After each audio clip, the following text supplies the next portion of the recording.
നമസ്കാരം. പ്രവാസി ഓൺലൈൻ ന്യൂസിലേക്ക് എവർക്കും സ്വാഗതം. ഇന്നത്തെ പ്രധാന വാർത്തകൾ. ജർമ്മനിയിലെ തൊഴിൽ നിയമങ്ങളിൽ പ്രവാസി മലയാളികൾ ഉൾപ്പെടെയുള്ള വിദേശ ജീവനക്കാരെ നേരിട്ട് ബാധിക്കുന്ന അതീവ നിർണായകമായ ഒരു കോടതി വിധിയുടെ വിവരങ്ങളാണ് പ്രവാസി ഓൺലൈൻ ലീഗൽ പോയിന്റുകളാക്കി ഇന്നത്തെ ആദ്യ വാർത്തയാക്കി പറയുന്നത്. ജർമ്മനിയിൽ ജീവനക്കാർക്ക് തുടർച്ചയായി 3 ആഴ്ചയോ അതിൽ കൂടുതലോ ലീവ് എടുക്കാമോ? കമ്പനികളുടെ 2 വീക്ക് പോളിസി നിയമവിരുദ്ധമെന്ന് കോടതി അറിയിച്ചു. പ്രവാസികൾ നിർബന്ധമായും അറിഞ്ഞിരിക്കേണ്ട വിവരങ്ങളാണ് ഞങ്ങൾ ഈ പറയുന്നത്. കാരണം ജർമ്മനിയിൽ അടുത്ത മാസം മുതൽ സമ്മർ വെക്കേഷൻ തുടങ്ങുകയാണ്. മലയാളികളായിട്ടുള്ള മിക്കവരും തന്നെ കുട്ടികളോടൊപ്പം കുടുംബത്തോടൊപ്പം നാട്ടിൽ പോകാൻ ടിക്കറ്റ് വരെ ബുക്ക് ചെയ്തിരിക്കുന്ന ഈ അവസരത്തിൽ ഞങ്ങൾ ഈ പറയുന്ന കാര്യങ്ങൾ തീർച്ചയായും നിങ്ങൾ നിർബന്ധമായും മനസ്സിലാക്കി വേണം പ്രാവർത്തികമാക്കാൻ. ഒരുപക്ഷെ നിങ്ങൾക്ക് അറിയില്ലാത്ത കാര്യമായിരിക്കും ഇത്. എന്തായിരുന്നാലും നിങ്ങൾക്ക് പ്രയോജനപ്പെടുന്ന ഒരു കാര്യമാണ് ഞങ്ങൾ പറയുന്നത്. അതുകൊണ്ട് തന്നെ വിഷയത്തിലേക്ക് കടന്നാൽ, നാട്ടിൽ പോയി കുടുംബത്തോടൊപ്പം കൂടുതൽ സമയം ചിലവഴിക്കാനായി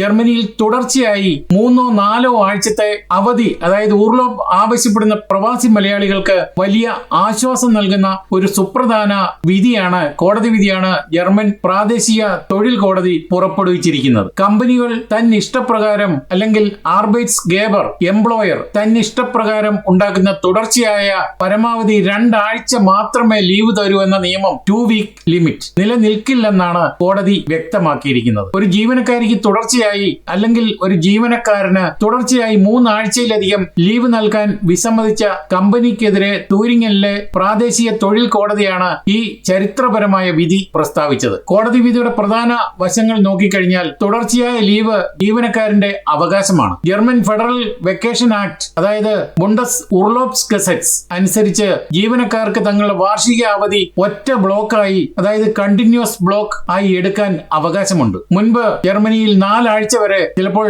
5 ആഴ്ച വരെ ലീവ് നൽകിയിരുന്ന ഒരു കാലമുണ്ടായിരുന്നു. പ്രത്യേകിച്ച് കേരളത്തിലേക്ക് ഞങ്ങളെപ്പോലുള്ളവർ നാട്ടിൽ പോകാനായി ശ്രമിക്കുമ്പോൾ 5 ആഴ്ച വരെ തുടർച്ചയായി ലീവ് നൽകിക്കൊണ്ടിരുന്ന ഒരു കാലയളവ് ഉണ്ടായിരുന്നു. അതൊക്കെ പോയി, അതൊക്കെ വെട്ടിക്കുറച്ചാണ് ഇപ്പോൾ 3 ആഴ്ച മാത്രമായിട്ട് ചുരുക്കിയത്. അതുപോലും ഇപ്പോൾ നൽകില്ലെന്നുള്ള അവസ്ഥയിലാണ് കോടതിയെ സമീപിച്ചത്. കോടതി ഇക്കാര്യത്തിൽ വ്യക്തമായ ഒരു തീരുമാനമാണ് ഇപ്പോൾ നൽകിയിരിക്കുന്നത്. അതുകൊണ്ട് തന്നെ ജീവനക്കാരന് കൃത്യമായ വിശ്രമം ലഭിക്കാനാണ് ഈ കോടതി വിധിയിലൂടെ നിയമം വ്യക്തമാക്കിയിരിക്കുന്നത്. കമ്പനികളുടെ 2 വീക്ക് പോളിസി വെറും മിഥ്യയാകും. കമ്പനികൾ പൊതുവായി പറയാറുള്ള ഞങ്ങളുടെ പോളിസി അനുസരിച്ച് ഒരാൾക്ക് തുടർച്ചയായി പരമാവധി 2 ആഴ്ചയെ ലീവ് നൽകൂ എന്ന വാദം നിയമപരമായി തെറ്റാണ്. ലീവ് നിഷേധിക്കാൻ കമ്പനിക്ക് ഇപ്പോൾ അവകാശമുണ്ട്. വളരെ വ്യക്തവും അടിയന്തരവുമായ ബിസിനസ് തടസ്സങ്ങൾ, അതായത് concrete and compelling business reasons ഉണ്ടെങ്കിൽ മാത്രമേ കമ്പനിക്ക് ദീർഘകാല അവധി നിഷേധിക്കാൻ കഴിയുകയുള്ളൂ. ഉദാഹരണത്തിന്, കടുത്ത ജീവനക്കാരുടെ ക്ഷാമം, ഒരേ സമയം മറ്റ്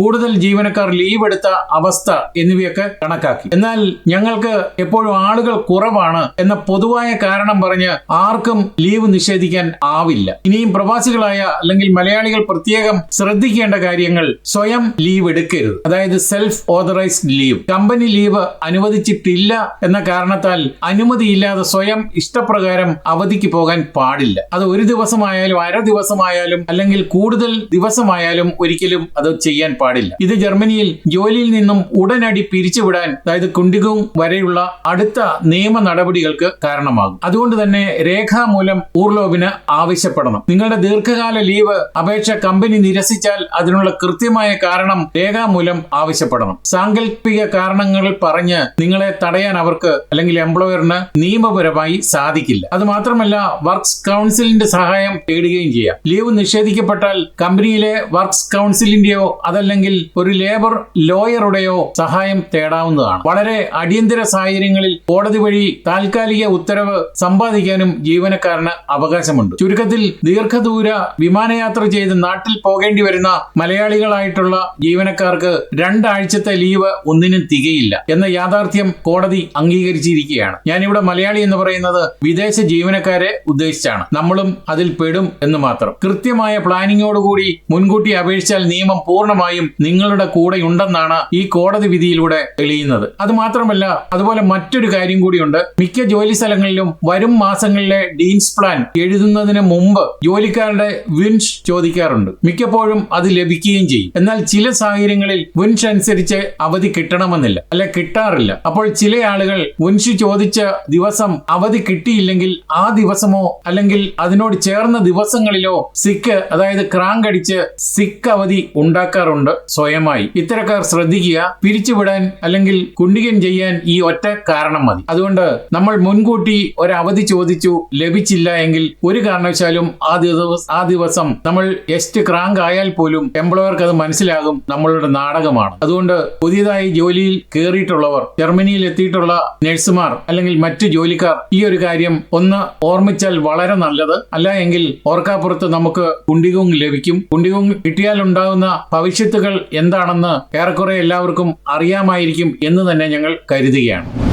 കനത്ത ഇടിമിന്നലും കൊടുങ്കാറ്റും കാരണം ജർമ്മനിയിലെ പ്രശസ്തമായ സൗത്ത് സൈഡ് മ്യൂസിക് ഫെസ്റ്റിവൽ താൽക്കാലികമായി നിർത്തിവെച്ചു. ജർമ്മനിയിലെ ബാഡൻ-വുർട്ടംബർഗ് സംസ്ഥാനത്തിലെ പ്രശസ്തമായ സൗത്ത് സൈഡ് മ്യൂസിക് ഫെസ്റ്റിവൽ താൽക്കാലികമായി നിർത്തിവെച്ചു. ജർമ്മനിയിൽ തുടരുന്ന കടുത്ത ഉഷ്ണതരംഗത്തിന് പിന്നാലെ പ്രവചിക്കപ്പെട്ടിരുന്ന ശക്തമായ കാറ്റും ഇടിമിന്നലും പലയിടങ്ങളിലും നാശം വിതച്ചു തുടങ്ങി. ബാഡൻ-വുർട്ടംബർഗ് സംസ്ഥാനത്ത് വെള്ളിയാഴ്ച ഉച്ചയ്ക്ക് ശേഷം ആരംഭിച്ച ജർമ്മനിയിലെ ഏറ്റവും വലിയ സംഗീതോത്സവങ്ങളിൽ ഒന്നായ സൗത്ത് സൈഡ് ഫെസ്റ്റിവൽ മോശം കാലാവസ്ഥയെ തുടർന്ന് സംഘാടകർക്ക് താൽക്കാലികമായി നിർത്തിവെക്കേണ്ടി വന്നു. വേദിയിൽ ലൈവ് ഷോകൾ നടന്നുകൊണ്ടിരിക്കുകയാണ് കനത്ത മഴയും ആലിപ്പഴ വർഷവും കൊടുങ്കാറ്റും ഉണ്ടാകുമെന്ന ഔദ്യോഗിക കാലാവസ്ഥാ മുന്നറിയിപ്പ് എത്തിയത്. ഇതോടെ അടിയന്തര സൈറണുകൾ മുഴങ്ങുകയും എ ഡേ ടു റിമെമ്പർ തുടങ്ങിയ പ്രമുഖ ബ്രാൻഡുകളുടെ പരിപാടികൾ പാതി വഴിയിൽ രാത്രി 7 മണിയോടെ ഉപേക്ഷിക്കേണ്ടി വന്നു. രാത്രി 10 മണിയോടെ പരിപാടി പുനരാരംഭിച്ചെങ്കിലും മിക്ക ട്രൂപ്പുകളുടെയും പ്രകടനങ്ങളും റദ്ദാക്കിയത് ആരാധകരെ നിരാശരാക്കി. സുരക്ഷ മുൻനിർത്തി ഫെസ്റ്റിവൽ ഗ്രൗണ്ടിൽ തടിച്ചുകൂടിയ 60,000-ഓളം വരുന്ന കാണികളോട് ഉടനടി സ്വന്തം വാഹനങ്ങളിലേക്ക് മാറാൻ സംഘാടകരും കോൺസ്റ്റൻസ് പോലീസും കർശന നിർദ്ദേശം നൽകി. തുറസായ സ്ഥലങ്ങളെക്കാൾ സുരക്ഷിതം കാറുകൾ ആണെന്നതിലാണ് ഈ നീക്കം. എന്നാൽ വാഹനമില്ലാത്ത സുഹൃത്തുക്കളെയും മറ്റ് സന്ദർശകരെയും കാർ ഉള്ളവർ സഹായിക്കണമെന്നും തങ്ങളുടെ വണ്ടിയിൽ ഒഴിഞ്ഞ സീറ്റുകൾ ഉണ്ടെങ്കിൽ വാർണിംഗ് ലൈറ്റുകൾ തെളിയിച്ച് അത് മറ്റുള്ളവർക്ക് മനസ്സിലാക്കി കൊടുക്കണമെന്നും സംഘാടകർ അഭ്യർത്ഥിച്ചു. കാലാവസ്ഥ ശാന്തമായതോടെ ഫെസ്റ്റിവൽ പുനരാരംഭിച്ചു. കഴിഞ്ഞ ദിവസങ്ങളിൽ ജർമ്മനിയിലെ ഉൾപ്പെട്ട 35 ഡിഗ്രിക്ക് മുകളിലുള്ള കടുത്ത ചൂടിനെ പ്രതിരോധിക്കാൻ സൗജന്യ കുടിവെള്ളവും തണലുകളും ഒരുക്കി ഫെസ്റ്റിവൽ മൂഡ് ആസ്വദിച്ചിരുന്ന സംഗീതപ്രേമികൾക്ക് പെട്ടെന്നുണ്ടായി കാലാവസ്ഥാ വ്യതിയാനം വലിയ നിരാശയാണ് സമ്മാനിച്ചത്. ജർമ്മനിയിലെ ഹെസൻ സംസ്ഥാനത്തു നിന്നും പുറത്തുവരുന്ന അതീവ ചർച്ചാ പ്രാധാന്യമുള്ള ഒരു ക്രൈം അല്ലെങ്കിൽ ഫിനാൻസ് വാർത്തയാണ് ഇനി പറയുന്നത്. നികുതി കുടിശ്ശിക വരുത്തിയത് ജർമ്മനിയിലെ കോടികളുടെ വില വരുന്ന ലക്ഷറി കാറുകൾ ജപ്തി ചെയ്തു. ജർമ്മനിയിൽ നികുതി വെട്ടിപ്പുകാർക്കും കുടിശ്ശിക വരുത്തിയവർക്കുമെതിരെ നടപടികൾ അതീവ കർശനമാക്കിയിരിക്കുകയാണ് ഹെസൻ സംസ്ഥാനത്തെ ധനകാര്യ വകുപ്പ്. ഒരു വ്യാവസായിക മേഖലയിൽ കഴിഞ്ഞ ദിവസം നികുതി അന്വേഷണ ഉദ്യോഗസ്ഥർ നടത്തിയ മിന്നൽ പരിശോധനയിൽ കോടിക്കണക്കിന് രൂപ വിലമതിക്കുന്ന ആഡംബര സൂപ്പർ കാറുകളാണ് പിടിച്ചെടുത്തത്. 2 സാധാരണ വെയർഹൌസുകളിൽ ഒളിപ്പിച്ചിരുന്ന അവസ്ഥയിലായിരുന്ന ഈ ആഡംബര വണ്ടികൾ നിലവിലെ വിപണി മൂല്യമനുസരിച്ച് പിടിച്ചെടുത്ത കാറുകൾക്ക് ആകെ 1 മില്യൺ യൂറോയിലധികം വില വരും. റോൾസ് റോയ്സും ഫെരാരിയും ഇനി ഫിനാൻസ് വകുപ്പിന് സ്വന്തമാകും. വില്ലനായത് നികുതി കുടിശ്ശികയാണ്. കനത്ത നികുതി കുടിശ്ശിക വരുത്തിയതിനെ തുടർന്നാണ് ഉടമസ്ഥന്റെ വിലപിടിപ്പുള്ള സ്വത്തുക്കൾ കണ്ടുകെട്ടാനുള്ള നിയമപരമായ ഉത്തരവുമായി ഉദ്യോഗസ്ഥർ എത്തിയത്. റോൾസ് റോയ്സ് ഇതിന്റെ വില ഏകദേശം 3,90,000 യൂറോ വരും. ആസ്റ്റൺ മാർട്ടിൻ വണ്ടിയുടെ വില 1,90,000 യൂറോയാണ്. പരിശോധനയ്ക്ക് ശേഷം ഫ്രാങ്ക്ഫർട്ട് ചീഫ് ടാക്സ് ഓഫീസിന്റെ ഒഫീഷ്യൽ റെഡ് സീൽ എല്ലാ കാറുകളുടെയും വിൻഷീൽഡിൽ പതിപ്പിച്ചു. ജർമ്മൻ നിയമപ്രകാരം ഈ സീൽ പതിപ്പിച്ച വാഹനങ്ങൾ പിന്നീട് അനക്കാനോ ഉപയോഗിക്കാനോ പാടില്ല. തുടർന്ന് ഉദ്യോഗസ്ഥർ ഈ കാറുകളെല്ലാം ടോവിംഗ് ട്രക്കുകളിൽ കയറ്റി സുരക്ഷിത കേന്ദ്രങ്ങളിലേക്ക് മാറ്റുകയും ചെയ്തു. ജർമ്മനിയിൽ ടാക്സ് നിയമങ്ങൾ ലംഘിച്ചാൽ എത്ര വലിയ കോടീശ്വരനാണെങ്കിലും രക്ഷയില്ലെന്ന് ഓർമ്മിപ്പിക്കുന്നതാണ് ഈ കനത്ത നടപടി. അത് മാത്രമല്ല, ഇപ്പോൾ നമ്മൾ അല്ലെങ്കിൽ ഇവിടെ ജോലി ചെയ്യുന്നവർ ഓരോ വർഷത്തിലും ടാക്സ് റിട്ടേൺ കൊടുക്കണമെന്ന് നിർബന്ധമാണ്. അത് കൊടുക്കാതിരുന്നാലും നമ്മൾക്ക് ഫൈൻ വരും, അല്ലെങ്കിൽ നിങ്ങൾക്ക് ഫൈൻ വരും. അതുകൊണ്ട് തന്നെ കൃത്യമായി ടാക്സ് റിട്ടേൺ കൊടുത്ത് നികുതി അല്ലെങ്കിൽ കിട്ടുകയോ അല്ലെങ്കിൽ തിരിച്ചു ലഭിക്കുകയോ ചെയ്യുന്ന നടപടി കൃത്യമായി ചെയ്തിരുന്നാൽ ഇവിടെ പേടിക്കാതെ ജീവിക്കാൻ കഴിയുമെന്നാണ് ഞങ്ങൾ പറയുന്നത്. ഫ്രാൻസിലെ G7 ഉച്ചകോടിക്ക് പിന്നാലെ ബെൽജിയത്തിലെ ബ്രസൽസിൽ ആരംഭിച്ച യൂറോപ്യൻ യൂണിയൻ ഉച്ചകോടിയിൽ EU ബജറ്റിനെ ചൊല്ലിയും പശ്ചിമേഷ്യൻ നയതന്ത്ര മാറ്റങ്ങളെ ചൊല്ലിയും കടുത്ത ഭിന്നതയും ആശങ്കയുമാണ് പുകയുന്നത്. 2028 മുതൽ 2034 വരെയുള്ള കാലയളവിലേക്ക് യൂറോപ്യൻ കമ്മീഷൻ സമർപ്പിച്ച ദീർഘകാല ബജറ്റ് നിർദ്ദേശം അതിഭീമമാണെന്നും ഇതൊരു കാരണവശാലും അംഗീകരിക്കാൻ കഴിയില്ലെന്നും ജർമ്മൻ ചാൻസലർ ഫ്രീഡ്രിഷ് മെർസ് പരസ്യമായി വ്യക്തമാക്കി. അതേസമയം US വൈസ് പ്രസിഡന്റ് JD വാൻസിന്റെ സ്വിറ്റ്സർലൻഡ് യാത്ര റദ്ദാക്കിയതും ഇറാനുമായുള്ള ചർച്ചകൾ നീണ്ടുപോകുന്നതുമായ വാർത്തകൾ EU ഉച്ചകോടിയുടെ 2ാം ദിനത്തിൽ കനത്ത നിഴൽ വീഴ്ത്തി. G7 ഉച്ചകോടി നൽകിയ വലിയ പ്രതീക്ഷകൾക്കാണ് ഇതോടെ നേരിയ മങ്ങലേറ്റത്. അതുകൊണ്ട് തന്നെ സ്വിറ്റ്സർലൻഡിൽ നടക്കേണ്ട US ഇറാൻ ചർച്ചകളുടെ ഭാവി എന്താകും എന്നതിനെ ആശ്രയിച്ചിരിക്കും ഉക്രൈൻ യുദ്ധം അവസാനിപ്പിക്കാനുള്ള യൂറോപ്യൻ യൂണിയന്റെ അടുത്ത നയതന്ത്ര നീക്കങ്ങൾ. ജർമ്മനിയെ ഒന്നാകെ ഞെട്ടിച്ചും കണ്ണീരിലാഴ്ത്തിയും സംഭവിച്ച ഒരു വാർത്തയാണ് അടുത്തത്. റെന്നിങ്ങൻ നഗരത്തിൽ നിന്നും കാണാതായ 3 മാസം മാത്രം പ്രായമുള്ള ആൺകുഞ്ഞിന്റെ മൃതദേഹം കണ്ടെത്തി. ഹെലികോപ്റ്ററുകളും ഡ്രോണുകളും 40ഓളം പ്രത്യേകം പരിശീലനം ശ്രദ്ധിച്ച നായകളുമടക്കം ഉപയോഗിച്ച് നടത്തിയ വൻ തിരച്ചിലിനൊടുവിലാണ് പോലീസിന് കുഞ്ഞിന്റെ മൃതദേഹം ലഭിക്കുന്നത്. വ്യാഴാഴ്ച രാത്രിയായിരുന്നു ജർമ്മനിയെ നടുക്കിയ സംഭവം നടന്നത്. അമ്മ സൂപ്പർ മാർക്കറ്റിൽ നിന്നും വാങ്ങിയ സാധനങ്ങൾ വീടിന്റെ മുകളിലത്തെ നിലയിലേക്ക് മാറ്റാൻ കയറിയ സമയത്താണ് താഴെ കിൻഡർവാഗനിൽ കിടന്നിരുന്ന കുഞ്ഞിനെ അജ്ഞാതൻ ആരോ ഒരാൾ തട്ടിക്കൊണ്ടുപോയത്. വെറും മിനിറ്റുകളുടെ മാത്രം അശ്രദ്ധയിലാണ് ക്രൂരമായ തട്ടിക്കൊണ്ടുപോകൽ സംഭവം നടന്നത്. കഴിഞ്ഞ രാത്രി മുതൽ പ്രദേശമാകെ പോലീസ് കൺട്രോൾ റൂം തുറന്ന് വൻ തിരച്ചിൽ നടത്തി വരികയായിരുന്നു. പ്രദേശത്ത് കനത്ത ചൂട് നിലനിൽക്കുന്നതിനാൽ കുഞ്ഞിന്റെ ജീവന് അപകടം ഉണ്ടാകുമോ എന്ന് പോലീസ് ആദ്യമേ തന്നെ ഭയപ്പെട്ടിരുന്നു. ഒടുവിൽ മൃതദേഹം കണ്ടെത്താൻ പ്രത്യേകം പരിശീലനം ലഭിച്ച നായകളുടെ സഹായത്തോടെ നടത്തിയ തെരച്ചിലാണ് കുഞ്ഞിനെ ജീവനറ്റ നിലയിൽ കണ്ടെത്തിയത്. കുഞ്ഞിന്റെ മരണം പോലീസ് സ്ഥിരീകരിക്കുകയും ചെയ്തു. ഇതൊരു കൊലപാതക അന്വേഷണത്തിലേക്കാണ് ഇപ്പോൾ മാറിയിരിക്കുന്നത്.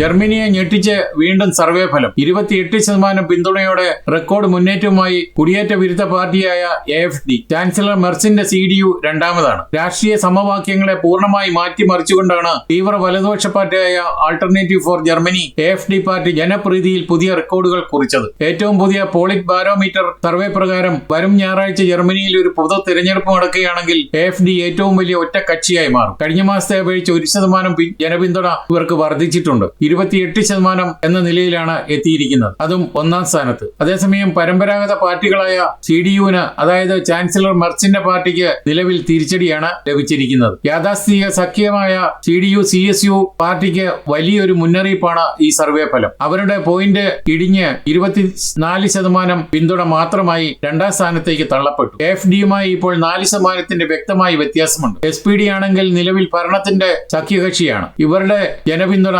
13%ത്തിലാണ് എത്തിയിരിക്കുന്നത്. അതേസമയം 2% ഇടിവോടെ ഗ്രീൻസ് 12%ത്തിലേക്കും വീണു. ലെഫ്റ്റ് പാർട്ടി മാറ്റമില്ലാതെ 11%ത്തിൽ തുടരുന്നു. AfD ബിസിനസ് അനുകൂല പാർട്ടിയായ AfDക്ക് കേവലം 4% പിന്തുണ മാത്രമാണ് ഇപ്പോഴുള്ളത്. എന്നാൽ ജർമ്മനിയിൽ AfDയുടെ സ്വാധീനം അതിവേഗം ഉറക്കുകയാണെന്ന് അടിവരയിടുന്നു. AfD പാർട്ടി ഒന്നാമതെത്തിയാലും ഭരിക്കാൻ സാധിക്കുമോ എന്ന ചോദ്യം എപ്പോഴും ഉയരുന്നുണ്ട്. കഴിഞ്ഞ വർഷത്തെ പൊതു തെരഞ്ഞെടുപ്പിൽ ചരിത്രത്തിലാദ്യമായി ജർമ്മനിയിലെ 2ാമത്തെ വലിയ കക്ഷിയായി AfD മാറിയിരുന്നു. നിലവിലെ സാഹചര്യത്തിൽ അവർ ഒന്നാമതെത്തിയാൽ പോലും ഭരണം പിടിക്കുക അത്ര എളുപ്പമാവില്ല. ഫയർവാൾ നയമാണ് ഇതിന് പ്രതികൂലം. ജർമ്മനിയിലെ മറ്റ് പ്രമുഖ രാഷ്ട്രീയ പാർട്ടികളെല്ലാം തന്നെ AfDയുമായി യാതൊരുവിധ രാഷ്ട്രീയ സഖ്യത്തിനും ഭരണ പങ്കാളിത്തത്തിനും തയ്യാറല്ല എന്നാണ് പ്രഖ്യാപിച്ചിരിക്കുന്നത്. 3/1 വോട്ടുകൾ പോലും തികച്ചുമില്ലാത്ത AfDയെ മാറ്റി നിർത്തി മറ്റു പാർട്ടികൾ ഒന്നിച്ച് സഖ്യ സർക്കാർ രൂപീകരിക്കാനാണ് ഭാവിയിൽ സാധ്യത. എങ്കിലും ജർമ്മൻ ജനതയുടെ വലിയൊരു വിഭാഗം പരമ്പരാഗത രാഷ്ട്രീയ ശൈലികളോട് കാണിക്കുന്ന കടുത്ത അമർഷത്തിന്റെ പ്രതിഫലനമാണ് AfDയുടെ ഈ പുതിയ റെക്കോർഡെന്നാണ് പൊതുവെയുള്ള സംസാരം. ഫ്രാൻസിലെ ഏവിയാനിൽ നടന്ന G7 ഉച്ചകോടിയിൽ ഒന്നിച്ച് സോഫയിലിരുന്ന് പാശ്ചാത്യ രാജ്യങ്ങളുടെ ഐക്യത്തെക്കുറിച്ച് സംസാരിച്ച US പ്രസിഡന്റ് ഡൊണാൾഡ് ട്രംപും ഇറ്റാലിയൻ പ്രധാനമന്ത്രി ജോർജിയ മെലോനിയും തമ്മിൽ ഇപ്പോൾ കടുത്ത വാക്പോരുണ്ടായി. ഉച്ചകോടിക്കിടെ എടുത്ത ഒരു ഫോട്ടോയെക്കുറിച്ച് ട്രംപ് നടത്തിയ പരിഹാസമാണ് ഇരു രാജ്യങ്ങളും തമ്മിലുള്ള കടുത്ത നയതന്ത്ര തർക്കത്തിലേക്ക് വഴിമാറിയത്. അവൾ എന്നോട് യാചിച്ചു എന്ന് ട്രംപ്, ഇറ്റലി ആരോടും കെഞ്ചാറില്ലെന്ന് മെലോനി. ഇറ്റാലിയൻ ചാനലിന് നൽകിയ ഒരു അഭിമുഖത്തിലാണ് ട്രംപ് വിവാദ പരാമർശം നടത്തിയത്. ഉച്ചകോടിക്കിടെ കൂടെ നിന്ന ഫോട്ടോ എടുക്കാൻ മെലോനി തന്നോട് യാചിക്കുകയായിരുന്നു എന്നും പാവം തോന്നിയിട്ടാണ് താൻ ഫോട്ടോയ്ക്ക് പോസ് ചെയ്തതെന്നുമാണ് ട്രംപിന്റെ പറച്ചിൽ. ഇതിനെതിരെ കടുത്ത ഭാഷയിലാണ് ഇറ്റാലിയൻ പ്രധാനമന്ത്രി ജോർജിയ മെലോനി പ്രതികരിച്ചത്. ട്രംപിന്റെ പൂർണ്ണമായും വ്യാജമായ ഈ വാക്കുകൾ കേട്ട് ഞാൻ ഞെട്ടിപ്പോയി. പാശ്ചാത്യ രാജ്യങ്ങളുടെ ശത്രുക്കളോട് കാണിക്കാത്ത ആവേശം സ്വന്തം സഖ്യകക്ഷികളോട് കാണിക്കുന്നതിൽ ഖേദമുണ്ട് എന്ന് മെലോനി തിരിച്ചടിച്ചു. ഇറ്റലിയെ മുഴുവൻ അപമാനിച്ചു എന്ന് പറഞ്ഞ് ഇറ്റാലിയൻ വിദേശകാര്യമന്ത്രി US യാത്ര റദ്ദാക്കുകയും ചെയ്തു. ഇതോടെ ഈ വാർത്താ ബുള്ളറ്റിൻ ഇവിടെ പൂർണ്ണമാവുകയാണ്. നിങ്ങൾ നൽകി വരുന്ന എല്ലാവിധ പിന്തുണയ്ക്കും ഞങ്ങൾ ഹൃദയപൂർവ്വം നന്ദി അറിയിച്ചുകൊണ്ട് നമസ്കാരം.